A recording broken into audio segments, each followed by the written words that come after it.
नमस्कार, मी अमरीन खान. एडीएन दुपारच्या बातमीपत्रात आपले स्वागत. आता एक नजर आजच्या ठळक घडामोडींवर. नेहरू युवा केंद्र व युनिसेफ यांच्या वतीने बालविवाह रोखण्यासाठी एक दिवसीय शिबिराचे आयोजन. स्वराज्य माझा जन्मसिद्ध हक्क आहे आणि तो मी मिळवणारच असे म्हणणारे लोकनेता लोकमान्य टिळक यांची जयंती शहरात साजरी. आता सविस्तर बातम्या. भारतीय स्वातंत्र्य आंदोलनाचे पहिले नेता म्हणून ख्यातनाम असलेले लोकमान्य बाळ गंगाधर टिळक यांची आज जयंती आहे. लोकमान्य टिळक भारतीय क्रांतिकारी, शिक्षक, सामाजिक कार्यकर्ते, वकील व भारतीय स्वातंत्र्य सेनानी देखील होते. सर्व लोकांनी त्यांना आपला नेता मान्य केल्यामुळे त्यांना लोकमान्य ही पदवीही देण्यात आली. अशा थोर महापुरुष क्रांतीवीर यांची जयंती शहरातील पैठण गेट येथे मी पण सावरकर संघटना आणि विविध पक्ष संघटनांच्या वतीने त्यांच्या पुतळ्यास पुष्पहार अर्पण करून साजरी करण्यात आली. भारतीय स्वातंत्र्य आंदोलनाचे पहिले नेता म्हणून ख्यातनाम असलेले लोकमान्य बाळ गंगाधर टिळक हे होते.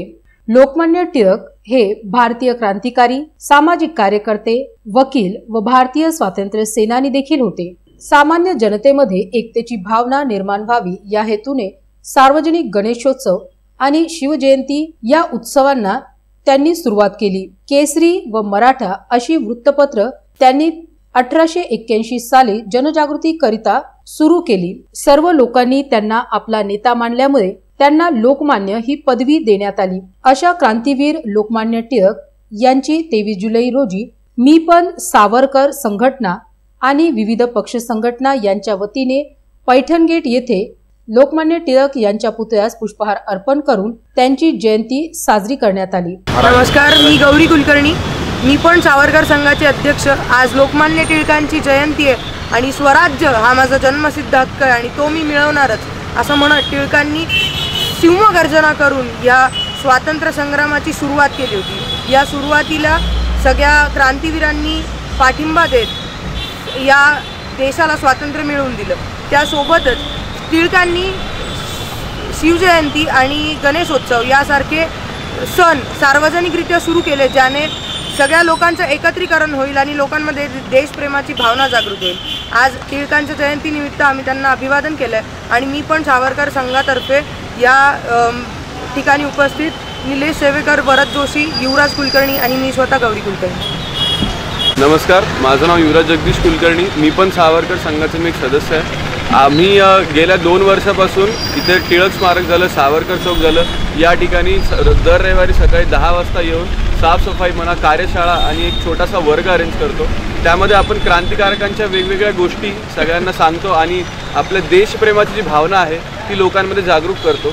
आज टिळकांची जयंती आहे आणि आज टिळकांच्या जयंतीच्या या दिवशी आपण मी पण सावरकर संघातर्फे अभिवादन करायला आलो. आझादी का अमृत महोत्सवा अंतर्गत नेहरू युवा केंद्र व युनिसेफ यांच्या वतीने आज मौलाना आझाद संशोधन केंद्र येथे समाजात होणारे बालविवाह रोखणे याकरिता समाजात जागृती निर्माण होण्याकरिता जनजागृतीपर एक दिवसीय शिबिर आयोजित करण्यात आले होते. या शिबिरात मराठवाड्यातील मुले, मुली आणि नागरिक यांनी मोठ्या प्रमाणात सहभाग नोंदवला. आझादी का अमृत महोत्सव याच्या अंतर्गत नेहरू युवा केंद्र व युनिसेफ यांच्या वतीने आज मौलाना आझाद संशोधन केंद्र येथे बालविवाह रोखण्यासाठी जनजागृती करण्यासाठी एक दिवसीय शिबिर आयोजित करण्यात आले होते. या शिबिरात मराठवाड्यातील मुला मुलींनी सहभाग घेतला होता. तसेच या एक दिवसीय जनजागृती कार्यक्रमामध्ये बालविवाह होण्याची कारणे व ती रोखण्यासाठी काय उपाययोजना करण्यात यावी यांची अधिक माहिती तानाजी पाटील, निशित कुमार, शिवाजी खरात यांनी दिली. देखिए, महाराष्ट्र भारत के उन 7 राज्यों में से है जिनमें बाल विवाह का प्रथा बहुत ज़्यादा है. नेशनल फैमिली हेल्थ सर्वे एक सरकारी सर्वेक्षण है जो हर 4 साल होती है. उसके हिसाब से उसके डेटा के थ्रू हमें पता लगता है कि महाराष्ट्र में करीबन एवरेज में 21% बाल विवाह होता है, लेकिन मराठवाड़ा के जो ज़िले हैं इनमें करीब 40 से 50% बाल विवाह होता है। महाराष्ट्र के जो आंकड़े हैं उससे हमें पता लगता है कि महाराष्ट्र के गांव में केवल 40% महिला जो हैं वो स्कूल में 10 साल पढ़ती है और करीब 70% हमारी किशोरी उम्र की लड़कियां और महिला जो है एनीमिक है। महिला को बचपन में 14-15 साल में शादी के लिए बिठाया जाता है। पहले साल के अंदर उसका बच्चा होता है, वो पहले साल में वो एनीमिक है, उसका 10 से 12 किलो वज़न बढ़ना अनिवार्य है, लेकिन होता नहीं है। आमतौर से 4, 5, 6 किलो बढ़ता है। बच्चे का जो वज़न होना चाहिए जन्म पर 2.5 किलो से 3 किलो वो होता नहीं है। बच्चे जो है स्टंटेड हो जाते हैं। ये जो मराठवाड़ा रीजन के जो डिस्ट्रिक्ट हैं, ज़िले हैं, उसमें करीब 40% बच्चे जो हैं स्टंटेड हैं और 40% बच्चे जो हैं वेस्टेड हैं।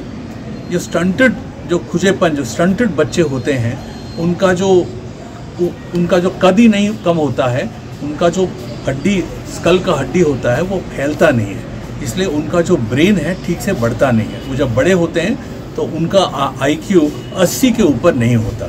ये लोग सिर्फ सर के ऊपर मट्टी रेती ये उठाने का काम कर सकते हैं, इलेक्ट्रिशियन कारपेंटर ये काम नहीं कर पाएंगे। 40% ऐसे बच्चे हमारे जिले में हैं। ये जुड़ा हुआ है बाल विवाह।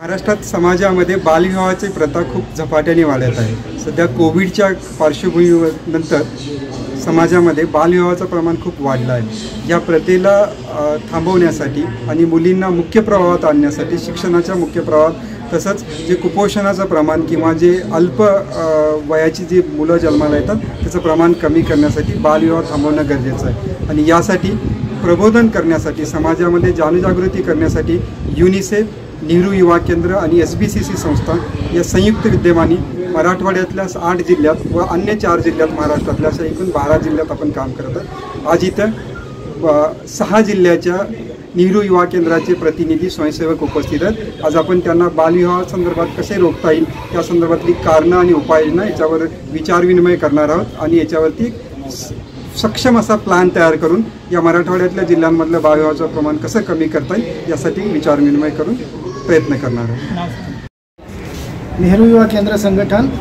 आणि युनिसेफ यांच्या संयुक्त विद्यमाने आजचा हा जो बालविवाह निर्मूलन प्रशिक्षण या संदर्भातला जो कार्यक्रम आयोजित केलेला आहे, तर यामध्ये जवळपास मराठवाडा आणि त्याच्या लगतचे काही जिल्हे असे 7-8 जिल्ह्यामधले स्वयंसेवक यामध्ये सहभागी झालेले त्या कार्यक्रमामध्ये। आणि बालविवाह निर्मूलन करताना काय अडचणी येतात आणि त्यावर कशी मात केली पाहिजे आणि लोकांचं प्रबोधन करून हा कार्यक्रम कशा प्रकारे राबवण्यात यशस्वी होता येईल याविषयी इथे मार्गदर्शन करण्यात येणार आहे। आणि ही मुलं जे आहेत तर ते ग्रामीण भागामध्ये जाऊन त्यांच्या युवक मंडळ आणि महिला मंडळाच्या सहकार्याने यासाठी चांगलं कार्य करण्यासाठी प्रवृत्त करते। बातम्या अजूनही आहेत, मात्र वेळ होता एका छोट्याशा ब्रेकची। कुठेही जाऊ नका, पाहत रहा ADN।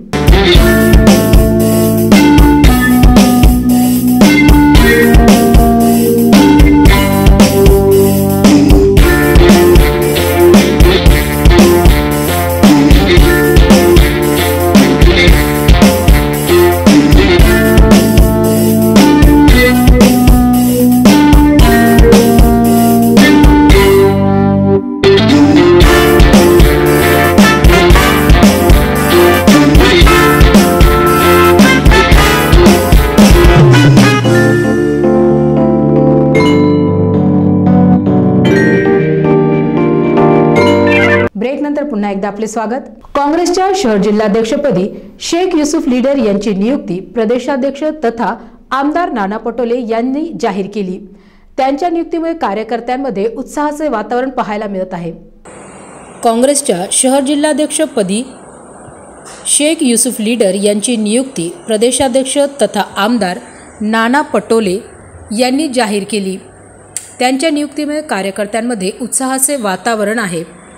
त्यांच्या नियुक्तीबद्दल सुभाष झांबड, प्रदेश सचिव डॉक्टर जफर अहमद, जिल्हाध्यक्ष डॉक्टर कल्याण काळे, डॉक्टर पवन डोंगरे शेख अतर, अनीस पटेल व कार्यकर्त्यांनी अभिनंदन केले आहे।